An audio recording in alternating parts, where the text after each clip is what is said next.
La paz de Dios sea con todos ustedes. Soy Luis Villarreal y esto es Escudriñando las Sagradas Escrituras. Seguimos con nuestro discipulado bíblico y la historia de la iglesia en su parte cuarta. Vamos a tratar entonces de hacer un cronograma sobre los hechos más representativos que se da y se narra en el libro de los Hechos, que es nuestra fuente de información para la iglesia del primer siglo. Estamos ahora, vimos la última vez que estuvimos aquí, la conversión de Cornelio, su familia y los que trabajaban con él. Bien, estos eran los primeros registrados, los primeros gentiles, es decir, los que no eran judíos registrados como conversos. Pablo todavía está en el programa, en su proyecto de hacerse un hombre de Dios, está recién convertido. Ya quien ha tenido mucho que ver con esto es Bernabé, además de que Pablo, mientras esto sucede, se retira, como dice Gálatas 1 al 2, se retira a Arabia por 3 años, y vamos a ver algunos detallitos sobre eso. Entonces Pedro tiene que sustentar por qué al resto de los judíos, ya aquí de la iglesia de Jerusalén, cómo los gentiles también reciben el Espíritu Santo. Por alguna razón parecía que la fe cristiana se quería mantener cautiva, igual que la ley, entre el pueblo judío, pero ese no es el plan de Dios, y los apóstoles lo conocían y lo entendieron después muy claramente, sobre todo por la llegada del apóstol Pablo a la iglesia, al cuerpo de Cristo. Un fariseo estrictamente cumplidor de la ley, un hombre que era parte de la escuela de Gamaliel, el fariseo más reconocido como un filósofo, ya hablamos de él, y el apóstol Pablo, que también era un hombre docto en cultura general, en filosofía griega. Eso se nota claramente en sus viajes a Atenas y demás. Todo narrado en el libro de los Hechos, que eso ya en detalle usted lo puede ver ahí. Entonces, vamos a seguir acá en la conversión la conversión de Saulo. ¿Y por qué vamos a hablar en la historia de la iglesia sobre Saulo? Porque Saulo es el que lleva el evangelio a Asia Menor, y lo extiende hasta Europa. El apóstol Pablo, el más, para mí el más grande de los apóstoles, en el sentido quien es inspirado por Dios para dejarnos todo lo que es la base doctrinal, era el instrumento de Dios definitivamente para que nosotros hoy tengamos prácticamente todo el Nuevo Testamento, igual que en su medida Pedro, Juan, Santiago, claro, Judas, y aquí vamos a precisar entonces cómo Pablo habla sobre eso. Él definitivamente dice que él va a Arabia por 3 años, dice Pablo. La fecha de conversión de Pablo puede estar entre el 33 y el 36. Son los primeros años, dijimos. Recordemos que Pablo, cuando es la muerte de Esteban, todavía sin converso, ya lo explicamos anteriormente, y esto estamos hablándolo sobre los años 33, alrededor de ese año, y cuando digo alrededor es que no podemos ser exactos para datar ese hecho. Se sabe que a partir del año 30 Dios funda la iglesia con el derramamiento de su Espíritu Santo, y entonces ya viene a ser el hombre que le entrega su vida a Cristo, uno con Dios. Entonces, dice Pablo que 14 años después, y eso es importante, porque cuando usted lee Gálatas 1 y 2, dice 14 años después, regreso, dice el apóstol Pablo, a Jerusalén. ¿Qué dice él? Que él fue a Jerusalén y solamente vio en poco tiempo después de convertido, solamente encontró a Pedro y a Jacobo, el hermano del Señor. hace una diferencia. Dice Jacobo, el hermano del Señor, porque estaba Jacobo, el hermano de Juan, a los que llamaba el Señor Boanerges, los hermanos del trueno. Entonces, este Jacobo, usted va a ver que muere en el año 44. ¿Por qué citamos que muere en el 44 o 43? Porque Agripa I fue quien en ese reinado él muere, lo manda a matar. Agripa I muere, sucesor de Herodes, muere comido de gusanos. Entonces, por eso que estamos datando algunas fechas de los Hechos de los Apóstoles en base a los personajes que gobernaban, ya sea los césares o los gobernadores de Palestina o Siria, que menciona Lucas aquí en el libro de los Hechos, y que también pues hace fe de eso el apóstol Pablo en su encuentro personal con ellos. Entonces, el ministerio de Bernabé y Saulo se da vamos a ver aquí, usted lo puede ver en el Hechos 11, 26, lo narra Gálatas, también que están ellos en Antioquía, en donde se les llama por primera vez cristianos. Primero se les llamaba los del camino, inclusive Tácito le escribe a César y le dice Tácito, ya en los siglos posteriores, le dice Tácito a César, la mitad de tu imperio se ha ido tras este camino. Era tan grande el crecimiento de la iglesia cristiana ya después de la muerte de los apóstoles que siguieron los padres apostólicos y los padres apologéticos, que definitivamente nosotros íbamos a ver a través de la historia cómo el cristianismo crecía. Por eso mencionamos a Tácito, a Suetonio, a Plinio el Joven y a Josefo también, cómo mencionan que ellos adoraban a Jesús como Dios que había resucitado y piden, en este caso Suetonio, pide a César instrucciones para ver cómo los trataba, porque ellos no negaban al Señor. Se dan las persecuciones ya prácticamente permanentes después de Nerón, en el año 64, más bien creo que tiene Nerón, llega al poder. Claudio también persiguió a la iglesia bajo ese reinado. Es que Claudio participa indirectamente de la muerte de Jacobo.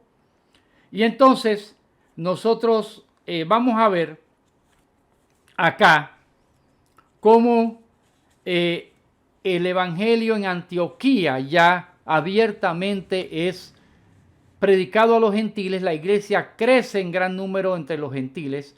Una de las razones por las que le llamaban cristianos es que imitaban a Cristo en todo. Entonces, estamos viendo un hecho histórico. ¿Por qué menciono algunos hechos históricos que no pareciera que tienen que ver con la historia de la iglesia? Porque lo que quiero es dar fe de que el libro de los Hechos de los Apóstoles es una fuerte fuente histórica, porque lo que menciona ahí aparece en la historia secular. Hay un profeta Ágabo allá que habla de que iba a venir una hambruna. Y entonces en esos años en que está el apóstol Pablo predicando allí porque él menciona sus idas a Jerusalén, está el apóstol Pablo predicando en Antioquía. Ya se da cuando el apóstol Pablo predica en Antioquía, después los hermanos en Antioquía, dice que de acuerdo con el Espíritu Santo a ellos le encomiendan predicar en otro sitio, y Pablo sale con Bernabé, porque Bernabé fue a buscar a Pablo a Tarso. Pablo tuvo que irse a Tarso y allá siguió predicando a los gentiles. Eso lo dice el libro de Hechos en los alrededores de Tarso, porque él era ciudadano romano propio de esa provincia de Tarso. Cilicia, perdón. Entonces, lo trae acá a Antioquía, predican a los inconversos.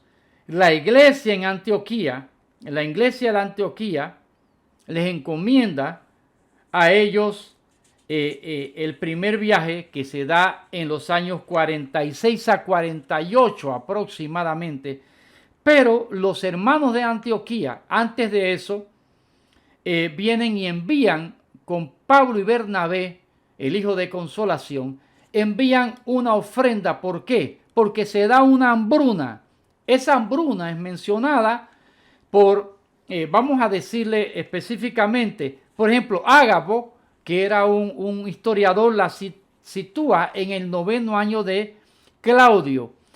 Esa misma hambruna la menciona también más adelante Tácito, Suetonio, la menciona Josefo, no estoy seguro si Plinio el Joven, pero mencionan la hambruna durante el reinado de Claudio. Por eso podemos precisar que eso pudo ir de entre los años 44 al 49.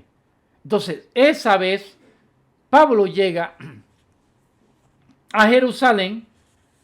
Pablo llega a Jerusalén. Aquí yo lo tengo datado en el año 39. Que él llega a Jerusalén y entonces cuando estamos hablando de esta hambruna, ya de los años 49 aproximadamente, ya ha sucedido el primer viaje misionero de Pablo, que va entre el 48 al 46 al 48 de Pablo, el primer viaje misionero con Bernabé. En ese primer viaje salen de Antioquía y recorren la parte continental de Asia. Recorren la parte continental de Asia. En sus Biblias usted ve esos mapas en la parte de atrás. Primero, segundo y tercer viaje del apóstol Pablo. ¿Por qué es importante esos viajes? Bueno, porque el evangelio se predicó a todo el mundo conocido prácticamente. ¿En qué sentido le digo esto? Era a todos los gentiles, al griego, como hizo Pablo, al griego, no hay griego, judío ni gentil en el Señor. Esto es maravilloso. Y estamos haciendo este resumen porque hicimos una introducción en los otros capítulos anteriores para saber qué es la iglesia, cómo empezó la iglesia entre judíos, dónde empezó la iglesia en Jerusalén y demás. Y queremos entonces que todo el mundo tenga claro y fundamentado y que pueda corroborarlo con la historia secular también, que es la iglesia, el cuerpo de Cristo, y cuándo empezó y dónde empezó y cómo empezó, porque no podemos ser, y yo insisto nuevamente, no podemos ser borregos que alguien nos diga por su religión o por lo que fuera, es que la iglesia es de esta denominación o la iglesia es de esta otra denominación, o la iglesia verdadera somos nosotros, o la iglesia verdadera somos aquellos, o alguien que ya en el siglo XX, a principios o la posteridad del siglo XVIII, fundaban denominaciones y decían nosotros somos los verdaderos. Eso no es así. La iglesia es el cuerpo de Cristo. Insisto en esto. Aquellos que se arrepienten de sus pecados y le entregan su vida a Cristo naciendo de nuevo. Entonces, ahí estamos viendo que Pablo va en el 39, ve a Pedro solamente y a Jacob, hermano del Señor. En el 43, recapitulando, Bernabé busca a Pablo aproximadamente 43 a Tarso y lo trae a Antioquía. Bien, en el 44 dijimos que muere Jacobo, el hermano de Juan. Pablo ve en su primer viaje al hermano del Señor, lo dice Pablo. Este hermano del Señor es el que escribe la epístola a Santiago. Jacobo o Santiago escribe la epístola a Santiago. Otro hermano del Señor era Judas, el que escribe la epístola, no Judas el Iscariote, no, por eso que se llamaba el nombre del padre o el nombre del lugar donde era, que era lo que se usaba virtualmente como apellido, que no existía en esa época. Y entonces estamos hablando que esa epístola universal de Judas se escribe por otro de los hermanos del Señor. No creían en él. Usted lo ve en los evangelios cuando le dijeron, oye, es la Pascua, ¿por qué no vas y haces milagros en Jerusalén? No creían en él al principio. La que creía en él era María y lógicamente José. Sus hermanos no creían en él, ni sus hermanas, hasta después de la resurrección. Entonces, en el primer viaje misionero ya dijimos que va a la parte continental, del 46 a 48 aproximadamente, casi todos coinciden con esa fecha, y después regresa al concilio. Cuando ellos regresan a Antioquía, dijimos, cuando ellos regresan a Antioquía, porque salen de Antioquía en su primer viaje, regresan a Antioquía, ya se está dando la hambruna que mencionan los historiadores romanos. Se está dando esta hambruna en Jerusalén. Entonces algunos dicen, fue un gran error vender las propiedades como tenían al principio y compartirla entre todos y hacer esos comedores comunes porque ahora quedaron hambruna. No, es que no fue por eso. Había una hambruna en el imperio. En el imperio habría una hambruna. Entonces ellos en algunas partes, más que en otras, ellos traen esas ofrendas recogidas por los hermanos de allá. Usted lo va a ver en el capítulo 13. El 13 y acá en el capítulo 15, en los años ya 50 ellos regresan con esta ofrenda y allí se da el concilio de Jerusalén. Perdón, el primer concilio se da, el concilio de Jerusalén. En ese concilio, lógicamente había una parte que quería que el evangelio no puede ser para los gentiles y si no tienen que circuncidarse o guardar la ley. No, es que no se trata de que un gentil tenga que ni circuncidarse ni guardar la ley, porque esto era sombra de lo que habría venir. Esto era un hecho de que se esperaba un Mesías que estaban bajo la ley. Entonces, cuando se convierte a un gentil, no se le puede imponer esto. Entonces, por eso que yo insisto que usted no tiene por qué judaizar. Y está en la epístola de los Gálatas, en su propósito, cuando Pablo se oponía a que llegaban cristianos judíos a iglesias donde había gentiles y les imponía guardar el sábado, circuncidarse, se le imponía no comer esto, no comer lo otro. Esa es la dificultad que se daba en ese momento. Ya vimos que varios sacerdotes se habían convertido en los primeros años, lo vimos en el libro de los Hechos. Entonces, en ese momento, perdone, ¿quién surge como cabeza de la iglesia? Jacobo, el hermano del Señor. Ya recordemos que Jacobo, el hermano de Juan, surge primero y luego muere en el 44. Entonces, ahí surge Jacobo, el hermano del Señor, como líder. ¿Y qué dice Jacobo? ¿Sabe qué? A los gentiles, los que no son judíos, no se les prohíba nada, solamente fornicación y comer sangre. Es decir, que no pueden comer el animal sin que lo hayan degollado, lo hayan desangrado, porque en la sangre está la vida, es un símbolo. Eso es lo que prohíbe Jacobo. En otras palabras, el gentil no tiene que circuncidarse, no tiene que usar un manto para orar, no tiene que guardar el sábado, no tiene que dejar de comer tal o cual cosa. Entonces ahora ha surgido otro grupo que trata de judaizar ya a los cristianos. Eso no está correcto.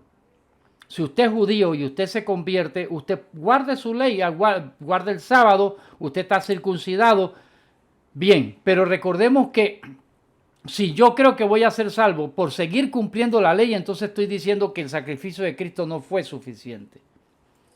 Si yo digo que tengo que circuncidarme para ser salvo, estoy diciendo que el sacrificio de Cristo no fue suficiente. Si yo digo que no puedo comer esto porque la ley prohíbe comerlo, estoy diciendo que el sacrificio de Cristo no fue suficiente. Entonces, si yo como gentil empiezo a guardar sábado y a guardar cosas, estoy diciendo que el sacrificio de Cristo no fue suficiente para que yo fuera salvo. Bien, entonces se da el concilio en Jerusalén. ¿Y qué dice Pablo?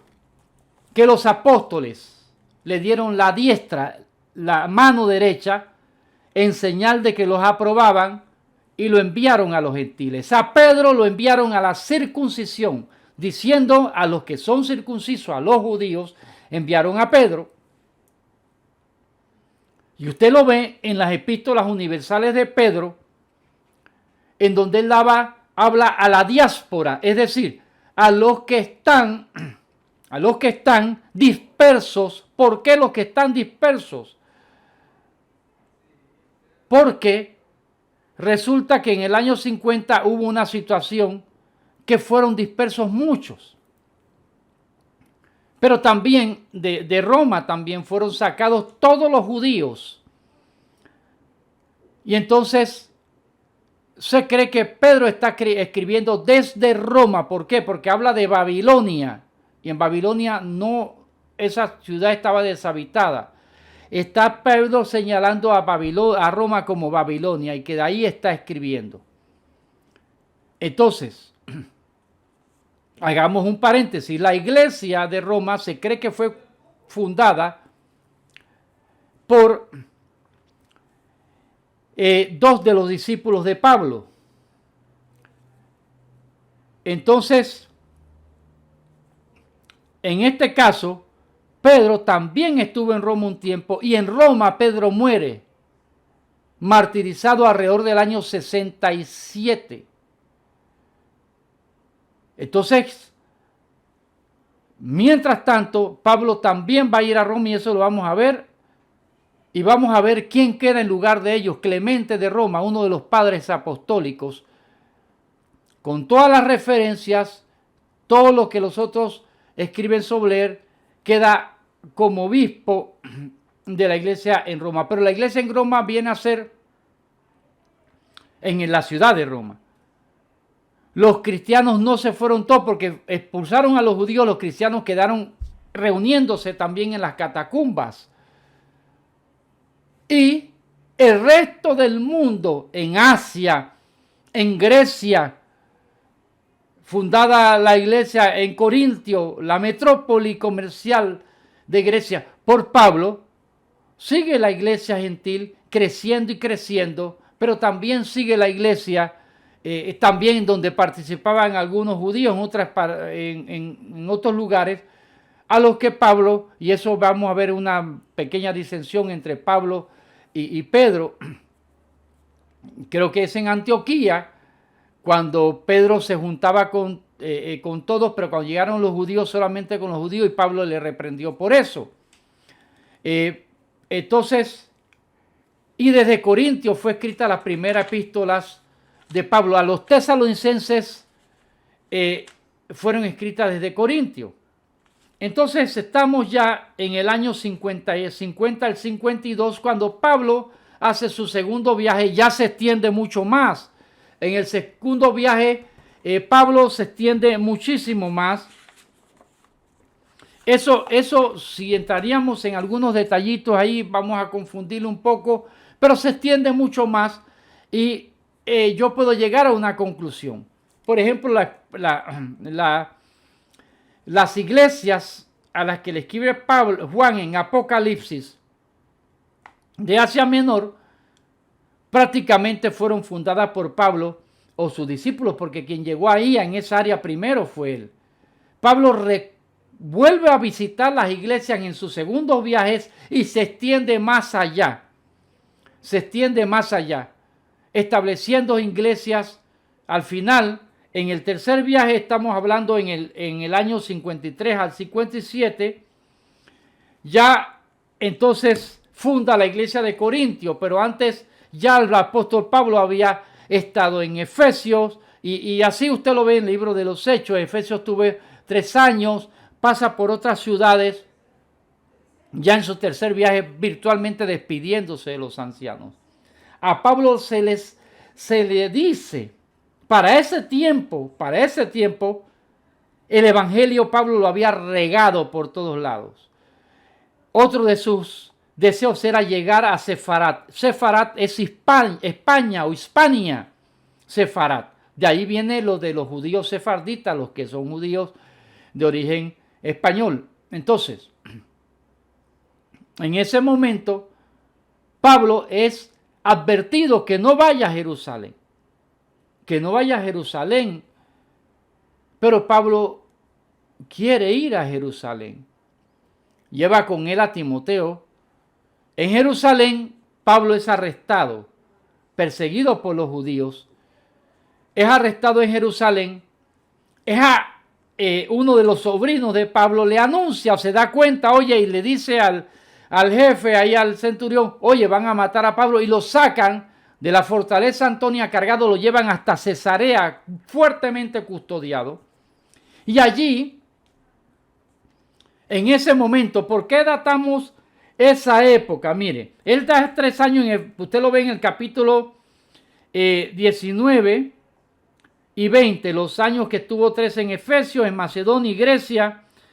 Estamos hablando antes del 54. Nerón empieza en el 54. Entonces, estamos hablando que está entre el 53 y el 57, en donde funda Corintio y está en esa área.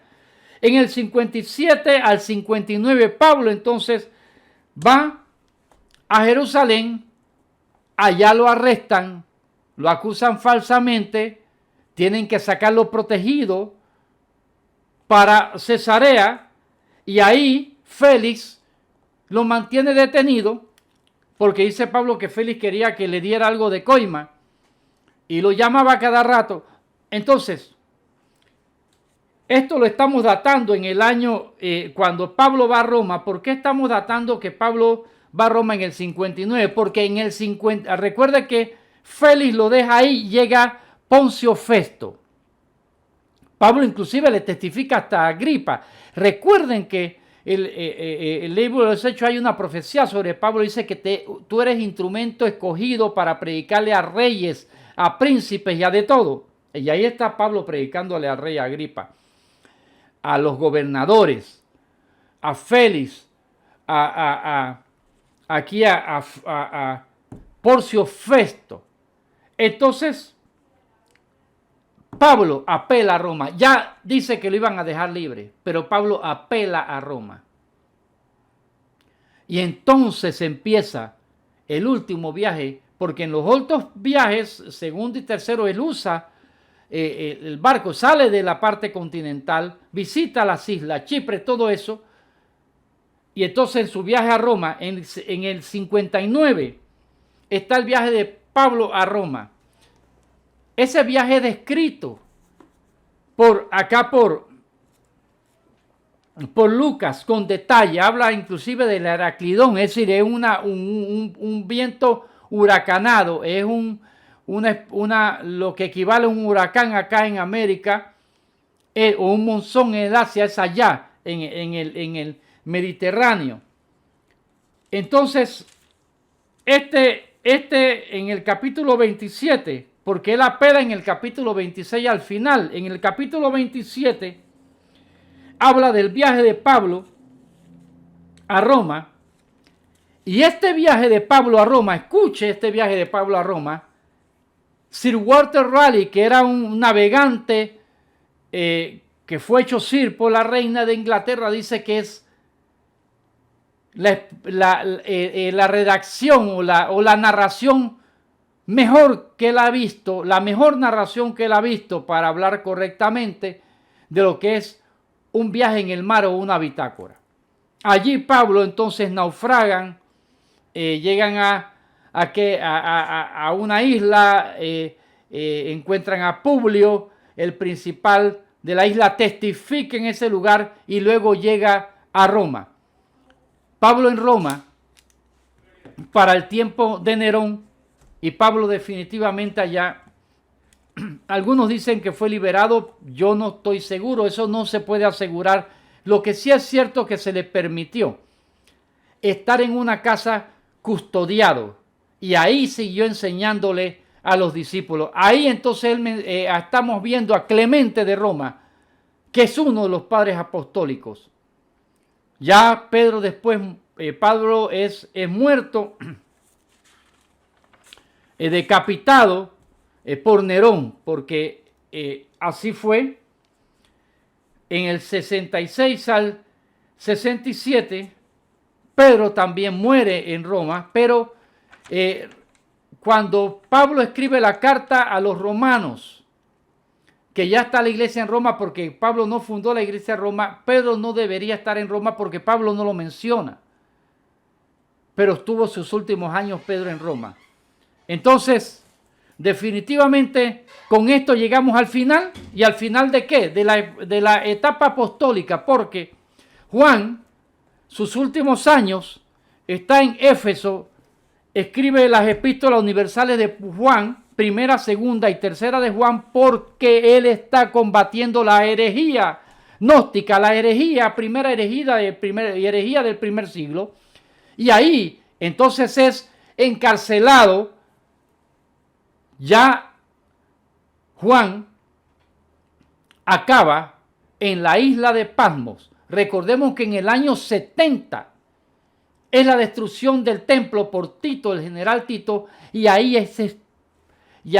allí entonces son sacados virtualmente de Israel judíos, apóstoles, cualquiera cristiano que hubiera quedado también, fueron perseguidos allí, y Juan entonces escribe el libro de Apocalipsis en ese momento, allá en la isla de Patmos, y con esto terminamos. Después es muerto, otro mártir de la iglesia, es el último apóstol, ya todos los apóstoles han muerto, Pedro, Pablo, Jacobo en este tiempo, todos los otros han muerto.